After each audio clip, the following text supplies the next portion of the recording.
The grand hall of the Galactic Council on Zephyrian gleamed with an otherworldly brilliance.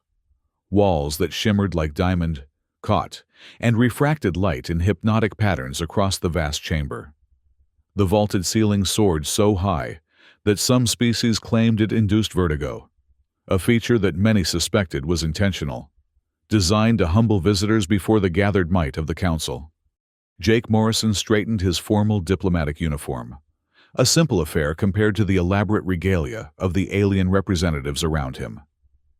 His gaze drifted upward momentarily, before settling on the stark contrast between the golden hovering chairs occupied by the 12 dominant species and the plain iron seat assigned to humanity. The symbolism was impossible to miss. Earth Ambassador Morrison. The melodious, yet somehow grating voice of the Zephyrian representative echoed through the chamber. Once again, your proposals have been reviewed and found wanting. The technical specifications for terraforming assistance do not meet our established standards. Jake nodded mechanically. The motion practiced after 3 years of similar rejections. This marked the 37th formal meeting with the Council, and Earth's patience was wearing dangerously thin. He cleared his throat. "If I may, Representative," Jake began. "The terraforming techniques developed on Mars have proven successful in environments far more hostile than success by human standards," interrupted the crystalline figure of the Syrian delegate, its translucent body refracting light in prismatic patterns across the chamber. "Which, frankly, remain quite primitive. Your species simply lacks the cognitive framework for truly advanced ecological manipulation." The chamber filled with the subtle sounds of agreement, clicks, hums, and telepathic ripples of consensus. Jake felt his jaw tighten. After 3 years of diplomatic service, he had grown accustomed to the thinly veiled contempt. But something about today felt different. The tension in his chest had reached a breaking point. Captain Lisa Martinez, seated just behind him, sensed the change. She leaned forward slightly, her voice barely audible. "Jake, steady now." But Jake was already standing, an unprecedented breach of protocol that sent a ripple of surprise through the chamber. The Zephyrian representative's compound eyes widened, their facets reflecting Jake's determined expression 1,000 times over. "Honored representatives of the Galactic Council," Jake began, his voice stronger than he had intended. "For 3 years, Earth has sought fair inclusion in this body. For 3 years, we have offered our technologies, our labor, our innovations, only to be repeatedly dismissed." The silence in the chamber deepened as Jake continued. "Human medical techniques now treat diseases across 17 worlds. Our agricultural methods feed populations on 32 planets where native crops failed. Our communication engineers maintain 70% of the quantum relay networks that allow this very council to function." Jake gestured to the Earth delegation behind him. "We mine the crystals on Kepler 442b that power your ships. We maintain the robots on Mechanicus that build your cities. We grow the crops on Harvest Moon 7 that feed your populations." One by one, the Earth delegates stood behind him, a unified wall of humanity in the gleaming chamber. The sight was unprecedented. In 3 years of negotiations, the Earth delegation had always been divided, cautious, deferential. Today, they stood as one. "And yet," Jake continued, his voice echoing in the stunned silence, "we sit on iron while you hover on gold. We request permission to speak while you interrupt at will. We offer partnership while you demand servitude." The Zephyrian representative's mandibles clicked rapidly in agitation. "Ambassador Morrison, this outburst is highly inappropriate. You will resume your seat immediately or—" "Or what?" Jake challenged, feeling a strange liberation in the words. "You'll deny our proposals again? Dismiss our technologies again? Threaten sanctions again?" The crystal form of the Syrian delegate vibrated in obvious anger. "The Syrian Armada can blockade your system within 3 cycles if this insolence continues." Jake smiled, the expression not reaching his eyes. Perhaps. But who will maintain your ships when they arrive? Who will calibrate your weapon systems? Who will grow food for your crews? He took a step forward, and the entire Earth delegation moved with him as one. Effective immediately, Earth is withdrawing from all negotiations with the Galactic Federation. Our engineers, doctors, farmers, miners, and technicians are returning home. The announcement sent shockwaves through the chamber. Several delegates rose from their seats, voices overlapping in alarm. "You cannot simply withdraw," the Zephyrian exclaimed. "There are protocols, procedures." "Which you created without our input," Jake interrupted. "We no longer recognize their authority." He turned to the Earth delegation. "Ladies and gentlemen, our work here is done." With that, Jake led the human delegation toward the grand doorway. As they walked, he caught Captain Martinez's eye. "Admiral Martinez now, I think," he said quietly. She nodded, a faint smile on her face. "I believe a promotion is in order, yes." The news of Earth's withdrawal spread across the galaxy with quantum efficiency, ironically, through the very relay systems that human engineers had helped design and maintain. Within hours, panic had begun to ripple through the worlds of the 12 dominant species. On the aquatic world of Aquanus Prime, reports emerged of critical medical systems failing as human doctors and technicians boarded transports. The Aquan representative, who had remained silent during Jake's confrontation, now found himself facing a crisis as a waterborne infection, easily treatable with human medical technology, began spreading through the eastern oceans. On Kepler 442b, the crystalline mining operations ground to a halt as human workers departed. The queen of the crystalline peoples watched in horror as the carefully maintained water pumps, keeping the precious crystal caverns dry, began to falter. Without human maintenance, the mines would flood within days.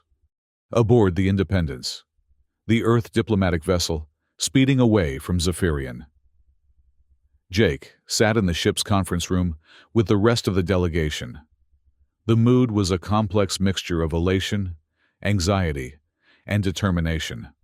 "The quantum comms are lighting up," said Dr. Emma Collins, the delegation's xenobiologist. 17 urgent requests for clarification from member worlds already. "And 3 threats of military action," added Dr. Ryan Walsh, galactic economics specialist, though his tone suggested he found this more amusing than concerning. Jake nodded, his gaze fixed on the starfield, visible through the viewscreen. "And now we wait. The next move belongs to the Council." On Earth, President Diana Foster stood before the United Nations General Assembly, her expression grave yet resolute. "Today marks a turning point in humanity's relationship with the galaxy," she announced. "For too long, we have accepted second-class status while providing first-class expertise. That ends now." The assembly erupted in applause, a rare moment of global unity. "General Patricia Woods has deployed our fleet to secure Earth's orbital approaches. Ambassador Henderson is establishing diplomatic channels with independent worlds outside the Federation's influence. And, as we speak, Dr. Susan Miller's team is constructing a new quantum communication network that will operate independently of Federation control." In her office at Lunar Command, General Woods reviewed the tactical displays showing the positions of Earth's defensive fleet. Although modest compared to some alien armadas, humanity's ships were exceptionally well maintained and crewed by the very engineers who had designed most of the weaponry used throughout the galaxy. "The Syrian battle group has altered course," her aide reported. "They're heading toward Earth. Estimated arrival in 16 hours. Woods nodded. "Deploy the 3rd and 5th squadrons to the outer approach vectors. I want a clear message. We're not hostile, but we're not intimidated either." Meanwhile, deep in the mines of Kepler 442b, Steve Parker, mining superintendent, watched as the last human transports prepared for departure. Around him, the crystalline workers buzzed with increasing agitation as water began seeping through previously dry tunnels. "You cannot leave." The crystalline overseer's translated voice vibrated through Steve's communication device. "The mines will flood. Production will cease." Steve shrugged. "We've offered to train your workers on the pump systems for 3 years.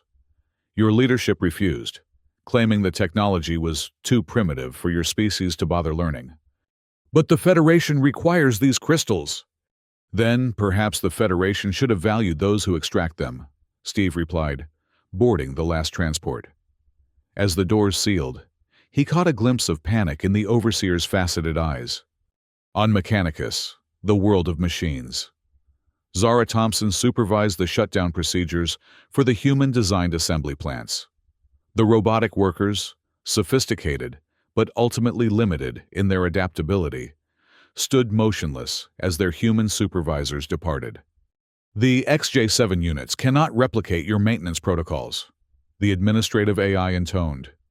"Efficiency will decrease by 73.4% within one standard cycle." Zara patted the AI's interface panel. "You know, I offered to upgrade your adaptive learning algorithms last year. The council representative said it would make you too human-like. Ironic, isn't it?" On Harvest Moon 7, Ben Rodriguez walked through fields of golden grain, crops specially engineered to thrive in the moon's unique soil composition. The native sentient plants that served as intermediaries between humans and the local ecosystem swayed anxiously.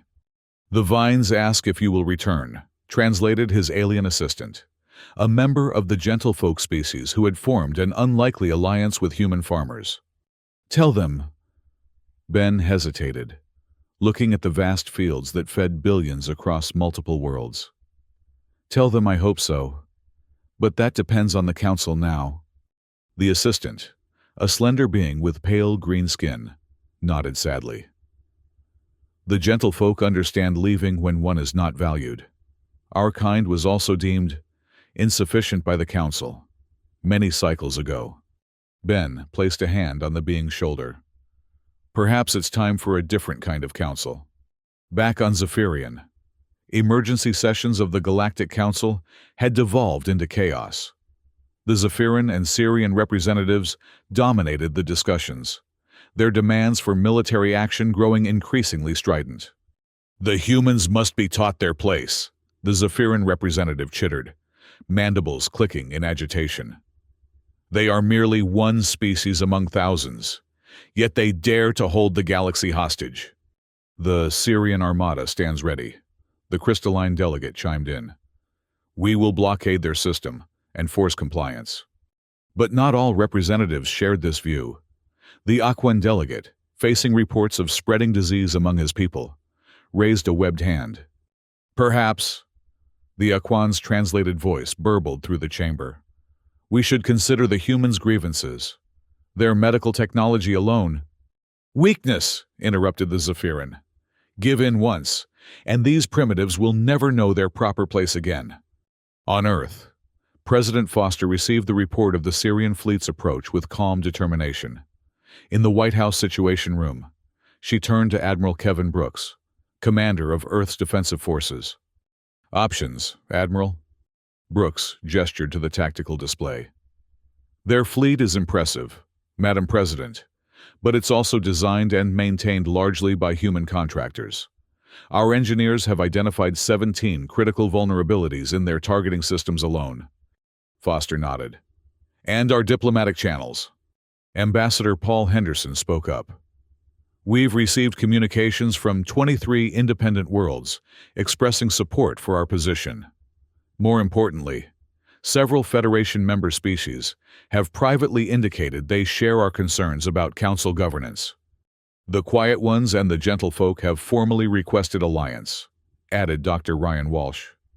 "Both species were marginalized by the Federation centuries ago, but maintain significant resource worlds." Foster's expression remained resolute. "We don't seek conflict, but we will not return to second-class status. If the Syrian fleet enters our system with hostile intent, defend Earth with all necessary force." As the Syrian fleet approached Earth's outer defense perimeter, Admiral Lisa Martinez stood on the bridge of the EDF Defiance, the flagship of humanity's modest but technologically advanced fleet. Syrian vessels are charging weapon systems, her tactical officer reported. Martinez nodded calmly. Deploy countermeasures package Alpha. Let's remind them who designed their targeting algorithms. Across the Syrian fleet, weapon systems suddenly flashed warning signals. Targeting computers recalibrated, then recalibrated again, unable to maintain lock on the human vessels. "What is happening?" demanded the Syrian fleet commander, his crystalline form vibrating with fury. "The humans have activated some kind of defensive protocol," his subordinate responded. "Our systems recognize their ships as friendly targets and refuse to fire." "Override!" "We cannot, Commander. The fail-safes are embedded in the base code. Only the human engineers who installed them could." The commander's crystalline form pulsed with rage. "Position our vessels for blockade formation. If we cannot fire upon them, we will isolate them." But the blockade strategy soon revealed its own fatal flaw. Without human technicians to maintain the Syrian ship's complex propulsion systems, subtle degradations began to appear. Within days, several vessels were forced to reduce power, creating gaps in the blockade formation. Meanwhile, Earth's quantum communications network, rebuilt independent of Federation protocols by Dr. Susan Miller's team, began reaching out to worlds across the galaxy. The message was simple. Earth offered continued technological, medical, and agricultural assistance to any world that recognized humanity as an equal partner rather than a subordinate species. The first to respond were the quiet ones, a telepathic species long dismissed by the Federation for their pacifistic nature, despite their impressive philosophical achievements. Then came the gentlefolk, whose agricultural worlds had been exploited by the Federation for centuries. On Harvest Moon 7, where Federation representatives had arrived to demand the continued operation of the human established farms, they found the fields already being tended, not by humans, but by the gentlefolk, who had formed an alliance with Ben Rodriguez and his departing team. "The humans taught us their methods freely," the gentlefolk elder explained to the astonished Federation envoy. "They asked only for respect in return, something your council never offered either of our peoples." As the standoff entered its second week, the cracks in the Federation's unified front widened dramatically. On Aquinas Prime, the waterborne infection had spread to 3 major population centers. In desperation, the Aquan Planetary Council formally withdrew from the Galactic Federation and requested medical assistance directly from Earth. President Foster's response was immediate. A medical ship staffed with Earth's best xenobiologists departed within hours. The crystalline minds of Kepler 442b flooded completely, triggering an economic crisis that rippled through the Federation's carefully balanced power structure. Without the crucial crystals, energy production faltered on dozens of worlds. On Mechanicus, production efficiency had fallen by nearly 80%, exactly as Zara Thompson had predicted. The world's governing AI collectives calculated that complete system failure would occur within another standard month without human technical expertise. 2 months after Earth's withdrawal, the Galactic Federation Council convened an emergency session. The magnificent hall, once a symbol of unified power, now felt hollow. Several representatives' seats stood empty, their worlds having followed Earth's example and withdrawn from the Federation. "This cannot continue," the Aquan representative, newly reinstated after his world's brief independence, addressed the diminished council. "Without human expertise, our medical systems have degraded beyond acceptable parameters. 3 million of my people have perished. The humans must return on our terms," insisted the Zephyrin representative, though his mandibles clicked with less conviction than before. "Your terms?" The crystalline delegate's form pulsed with bitter amusement. "Our economy approaches collapse. Our ships can barely maintain orbit, let alone enforce any terms. We have lost all leverage." "Then what do you suggest?" demanded the Zephyrin. A new voice entered the conversation. the delegate from the quiet ones, present for the first time in centuries as an observer. Perhaps the telepathic message resonated gently in all minds present. You might try something unprecedented, acknowledge your error, and request reconciliation as equals. The suggestion was met with shocked silence, followed by indignant protests. Yet, as the economic, medical, and technological crises deepened across Federation space, the unthinkable gradually became inevitable. 2 years after Earth's historic withdrawal from negotiations, a very different gathering took place aboard the Independent Station, a massive space habitat constructed through the collaborative efforts of humans and their new allies. Jake Morrison, now bearing the title of Ambassador to the Free Galactic Alliance, stood before representatives of over 200 species. Some had been Federation members. Others had been ignored or exploited by the old power structure. All were present as equals, their seating arranged in a perfect circle, with no species elevated above others. Today marks not an ending, but a beginning. Jake addressed the assembly. Not a victory for humanity, but an opportunity for all our peoples. The station itself embodied this new philosophy. Its design incorporated architectural elements from dozens of cultures. Its environmental systems accommodated the needs of widely diverse biologies. Most importantly, its governance structure ensured that no single species could dominate decision-making. President Foster, attending via quantum projection, nodded in approval as Jake continued his address. The Free Galactic Alliance is founded on a simple principle: that diversity is not a hierarchy, but a strength. That each species brings unique perspectives and abilities that, when freely shared, benefit all. In the 2 years since the Federation's fragmentation, this principle had been demonstrated repeatedly. Human medical techniques, combined with Aquan biological insights and Quiet One's telepathic diagnostics, had created revolutionary treatments for diseases once thought incurable. Agricultural production on worlds like Harvest Moon 7, now collaboratively managed by humans and gentlefolk, had increased by over 30%.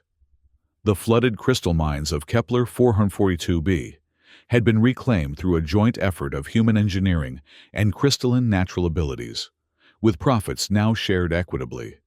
Even the Zephyrans and Syrians, after initial resistance, had discovered that cooperation yielded better results than domination. Their representatives now sat in the circle, diminished in arrogance but participating as genuine partners. As Jake concluded his address, his gaze met that of Admiral Lisa Martinez, now commander of the Alliance's Joint Defense Fleet. She offered a subtle nod of approval. They had come a long way from that iron chair in the Federation Council chamber. Our withdrawal 2 years ago wasn't an end, Jake told the assembled delegates. It was a recognition that true progress requires both dignity and partnership.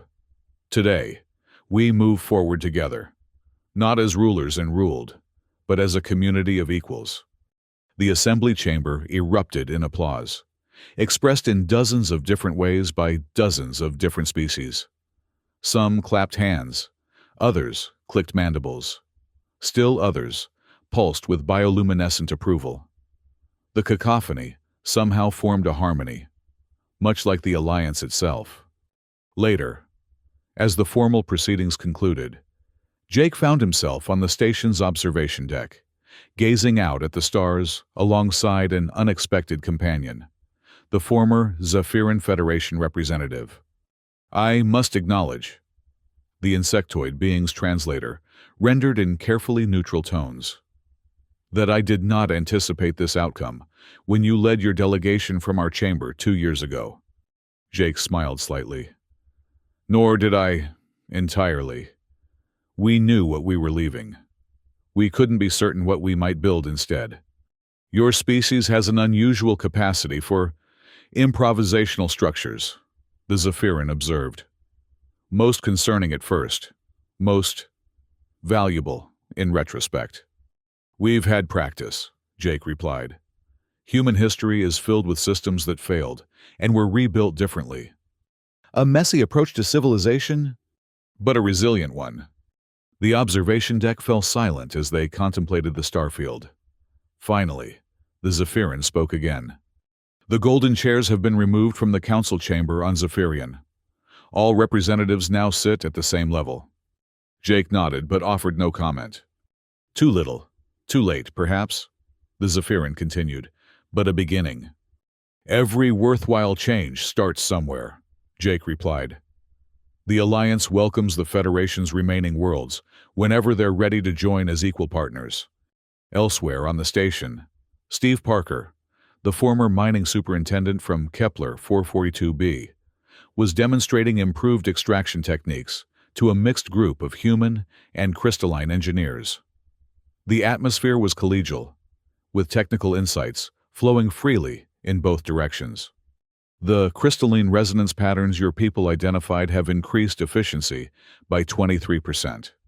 Steve explained to his counterpart, "We'd never have discovered that approach on our own." The crystalline engineer's form pulsed with what humans had learned to recognize as pleasure. Nor would we have developed these fluid repulsion fields without your hydrodynamic expertise. It seems we each held half the solution.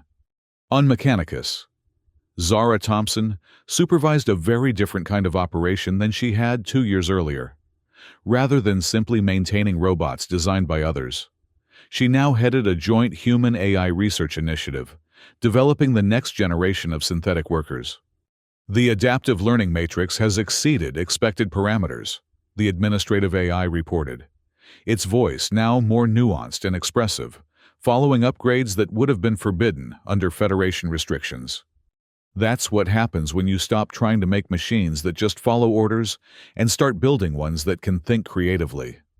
Zara replied. Our crystalline friends on Kepler 442b want to know if the new models can function in flooded environments. Initial simulations are promising, the AI responded, though I still don't understand why organics insist on working in such wet conditions. Zara laughed.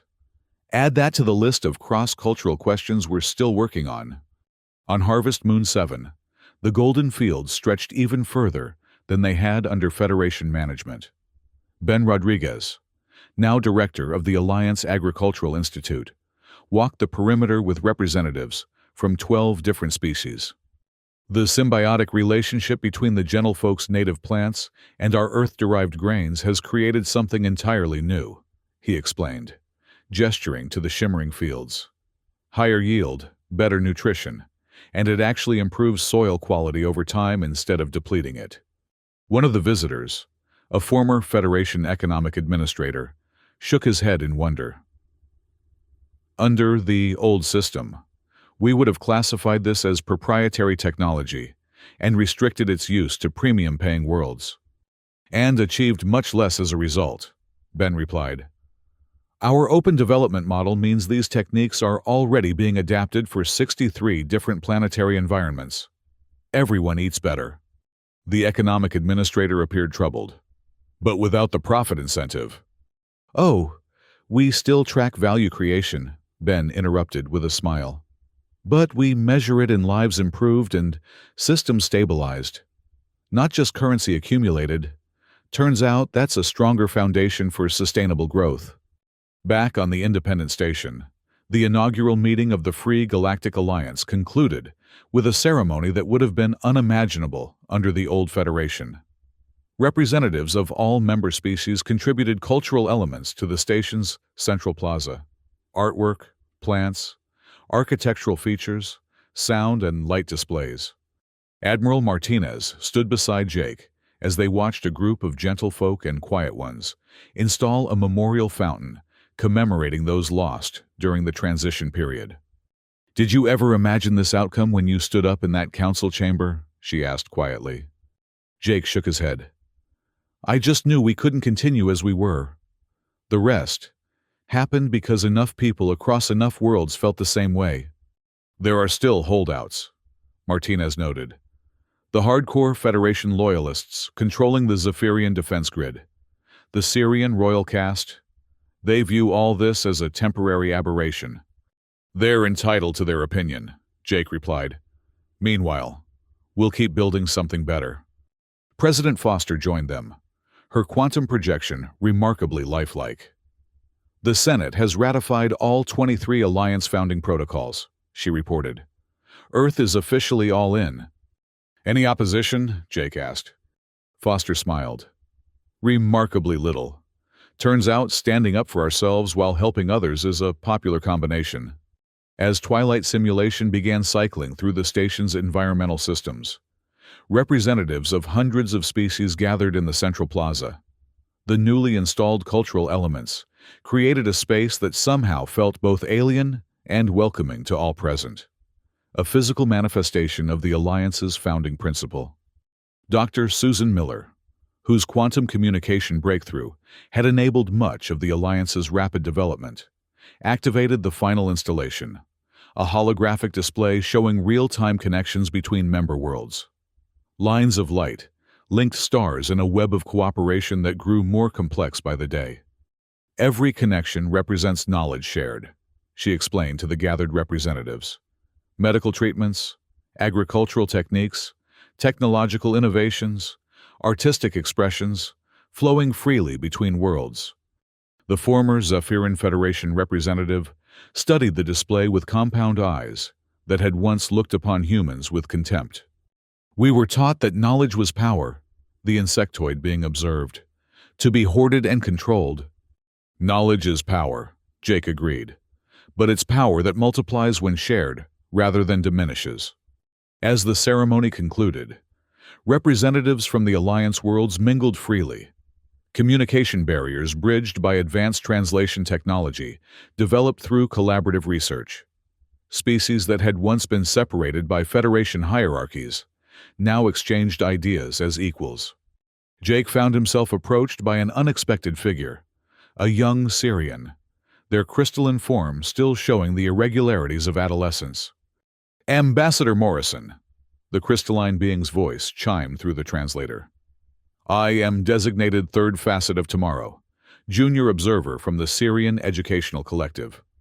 Jake nodded respectfully. Welcome to Independent Station. I wasn't aware the Syrian governance had sent representatives. They have not, the young Syrian admitted. I am here, unofficially. Many of my generation question the decisions of our elders regarding the Alliance.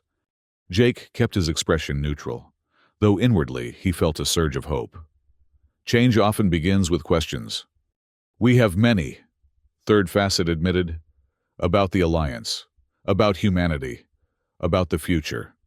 Questions are welcome here, Jake replied, as are those who ask them. The young Syrian's form pulsed with what Jake had learned to recognize as nervous excitement. There are others like me, on many worlds, watching what you've built here. The conversation was interrupted by an alert from Admiral Martinez. Jake excused himself and moved to join her at a private communication node.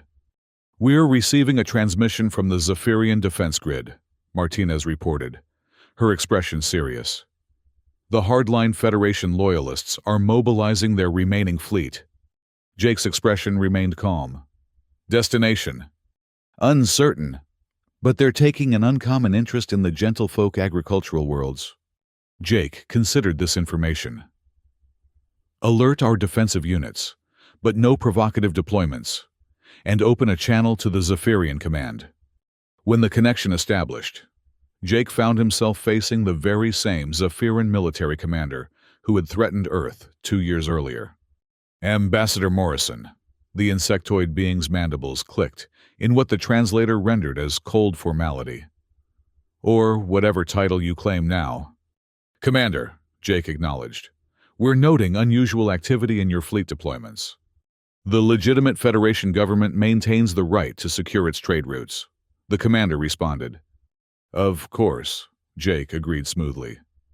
However, the agricultural worlds you appear to be approaching have formally aligned with the Free Galactic Alliance. Any uninvited military presence would constitute a violation of their sovereignty. The commander's compound eyes gleamed. Sovereignty granted by an illegitimate organization. Jake smiled slightly. I believe that's a philosophical question best addressed through diplomatic channels, rather than fleet movements. Perhaps your vessels could alter course while we arrange proper discussions? The standoff lingered for several tense moments, before the commander chittered something the translator didn't catch. Your coalition of malcontents and second-rate species cannot last. The Zephyrin finally stated, the natural order will reassert itself.